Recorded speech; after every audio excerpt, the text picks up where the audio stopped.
Let's talk about numbers. We know that more than 100 bishops are going to attend Encuentro, more than 3,000 delegates, about 140 dioceses have already done the regional Encuentros. But can you explain a little bit more how is the process now? How are you guys doing in the preparation for Encuentro? Sure. And just to show the impact of this process, which is really also a movement, the experience of the Encuentro, which has three major focuses. One is mission, the other one is consultation, and the other one is community building. So there was a process designed for people at the local level to carry out this process. And we had thousands of parishes, lay ecclesial movements, Catholic schools, campus ministry, efforts. And we have in that process over 330,000 people engaged at the local level, which is a remarkable number. Then, out of these leaders and these many parishes and organizations, we had 145 dioceses celebrating diocesan encuentros that will gather the experience of mission, the results of the consultation, and of course continue to strengthen community relationships. And in these 145 dioceses, we had the participation of over 50,000 people that went through the process and entered the discernment process of how Hispanic ministry should look like in parishes and specific dioceses that were participating. Out of the many dioceses that participated, then we moved to regional encuentros. The bishops divide the country in 14 episcopal regions. And every one of these 14 episcopal regions is also celebrating the encuentros, the encuentro process. On those regional encuentros, 9 of them have already taken place. And we have over 70 bishops that have been a part of those encuentros, and more than 6,000 people. And again, they are gathering the results of the consultation, the experience of the mission, and also that being a part of the Catholic Church in the United States. And out of those regional encuentros, then we arrive at the national delegates to the Encuentro that will take place in Grapevine, Texas at the end of September. So all this effort has been like going up the mountain of consultation, mission, community building, and all of this process is a leadership development process. One of the main goals of the Encuentro is to develop leadership. And in this first year and a half of the process, we have trained 26,000 leaders on how to be missionary disciples based on the apostolic exhortation of Pope Francis Evangelii Gaudium.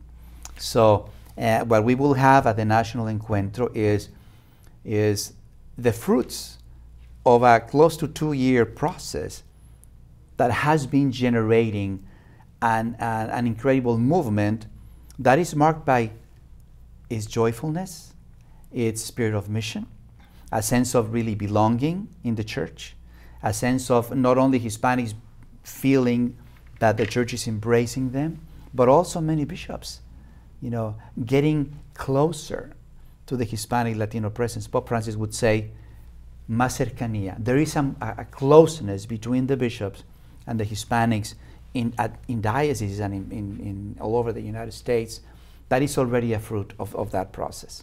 When it comes to Hispanic population in the United States, we are talking almost about 55 million people, something like that, but also 40% of them are defined as a Catholic, but most of them as a youth.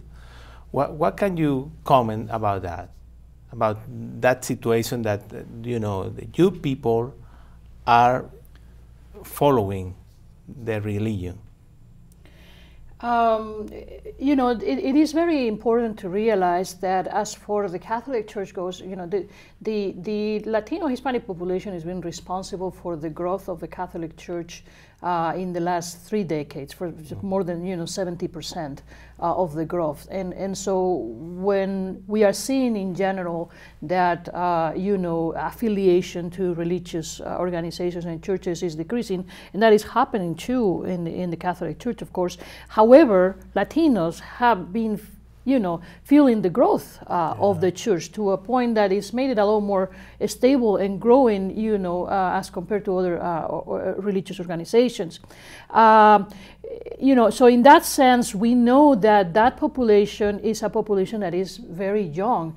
And this has to do a lot, in prior decades that this might have been driven by immigration, but currently, really, it's more driven by the youth of that population, young families initiating families and committing to their faith.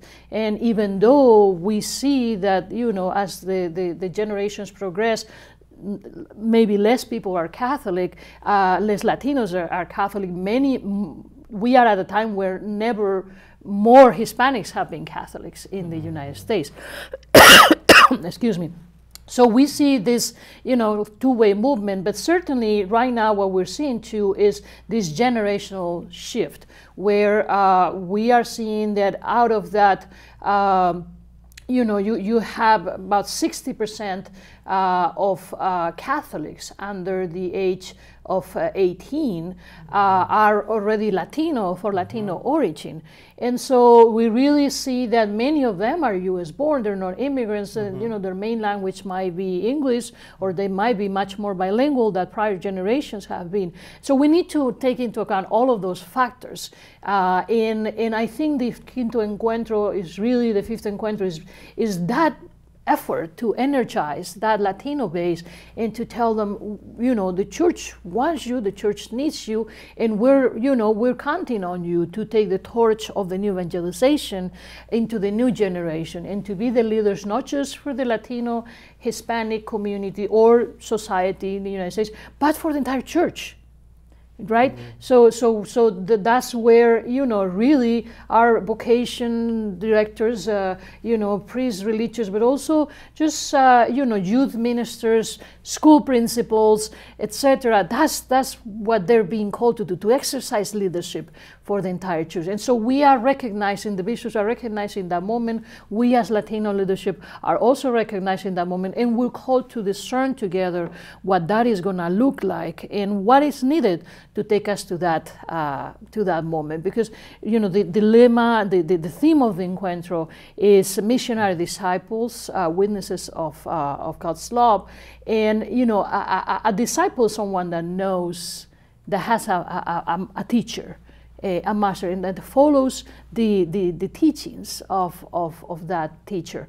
But it's also a missionary, someone who is sent. So if we're called to be missionary disciples, we're called to know our faith, to love it, to fall in love with it, to know it well, to prepare ourselves well, and then to be sent to proclaim the good news to society of the United States. And I think that this is the key moment in which the fifth Encuentro comes, that this Latino Catholic base that is very young, full of life, energetic, is called to take the torch of the new evangelization and move it forward in the United States. And on that point, in many ways, the landscape of the Catholic Church in the United States has changed, because 40% of Catholics in the United States today are of Hispanic Latino descent, and more than 50% of Catholics under the age of 18. So that is part of the landscape. So we need a new GPS.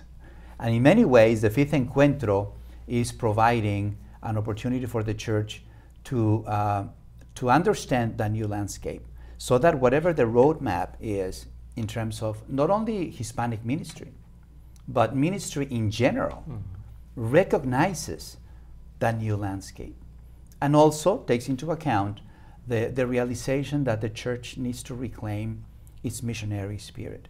Pope Francis in Evangelii Gaudium pretty much says every disciple is called to mission.